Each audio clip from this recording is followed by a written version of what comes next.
ओम श्री परमात्मने नमः। संबंध पूर्व श्लोक में ये बताया कि रसबुद्धि रहने से यत्न करते हुए विद्वान मनुष्य की भी इंद्रियां उसके मन को हर लेती हैं, जिससे उसकी बुद्धि परमात्मा में प्रतिष्ठित नहीं होती। अतः रस बुद्धि को कैसे दूर किया जाए, इसका उपाय आगे के श्लोक में बताते हैं। जो बलपूर्वक मन का हरण करने वाली इंद्रियां हैं, इन सबको वश में करके अर्थात सजगता पूर्वक उनको कभी भी विषयों में विचलित ना होने देकर स्वयं मेरे परायण हो जाए। तात्पर्य ये हुआ कि जब साधक इंद्रियों को वश में करता है, तब उसमें अपने बल का अभिमान रहता है कि मैंने इंद्रियों को अपने वश में किया है। ये अभिमान साधक को उन्नत नहीं होने देता और उसे भगवान से विमुख करा देता है। अतः साधक इंद्रियों का संयमन करने में कभी अपने बल का अभिमान न करे, उसमें अपने उद्योग को कारण न माने, प्रत्युत केवल भगवत कृपा को ही कारण माने कि मेरे को इंद्रियों के संयमन में जो सफलता मिली है वह केवल भगवान की कृपा से ही मिली है। इस प्रकार केवल भगवान के परायण होने से उसका साधन सिद्ध हो जाता है। यहाँ मतपरय कहने का मतलब है कि मानव शरीर का मिलना, साधन में रुचि होना, साधन में लगना, साधन का सिद्ध होना, ये सभी भगवान की कृपा पर ही निर्भर हैं। परंतु अभिमान के कारण मनुष्य का इस तरफ ध्यान कम हो जाता है। कर्म योगी में तो कर्म करने की ही प्रधानता रहती है और उसमें वह अपना ही पुरुषार्थ मानता रहता है। अतः भगवान विशेष कृपा करके कर्म योगी साधक के लिए भी अपने परायण होने की बात कह रहे हैं।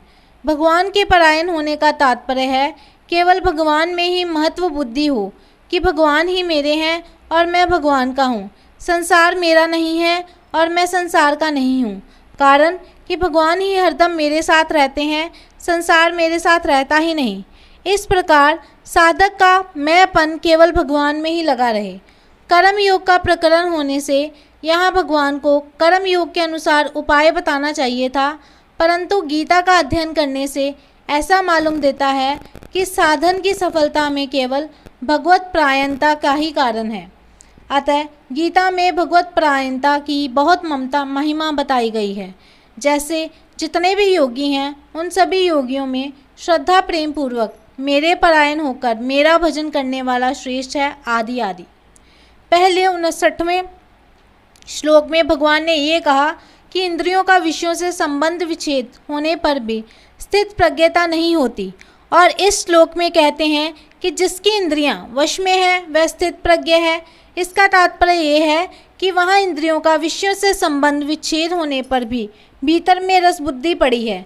अतः इंद्रियां वश में नहीं है, परंतु यहाँ स्थित प्रज्ञा पुरुष की इंद्रियां वश में है और उसकी रस बुद्धि निवृत्त हो गई है। इसलिए यह नियम नहीं कि इंद्रियों का विषय से संबंध विच्छेद होने पर वह स्थित प्रज्ञ हो ही जाएगा, क्योंकि उसमें रस बुद्धि रह सकती है, परंतु ये नियम है स्थित प्रज्ञ होने से इंद्रियां वश में हो ही जाएंगी। परिशिष्ट भाव कर्म योग के साधक के लिए भी भगवान ने मतपरा पद से अपने परायण होने की बात कही है। ये भक्ति की विशेषता है, कारण कि भगवान के परायण हुए बिना इंद्रियों का सर्वथा वश में होना कठिन है। कर्म योग में त्याग है और त्याग से शांति और सुख मिलता है, परंतु यह प्राप्ति का सुख नहीं है, प्रत्युत दुख मिटने का सुख है, जबकि भक्ति में प्राप्ति का सुख मिलता है।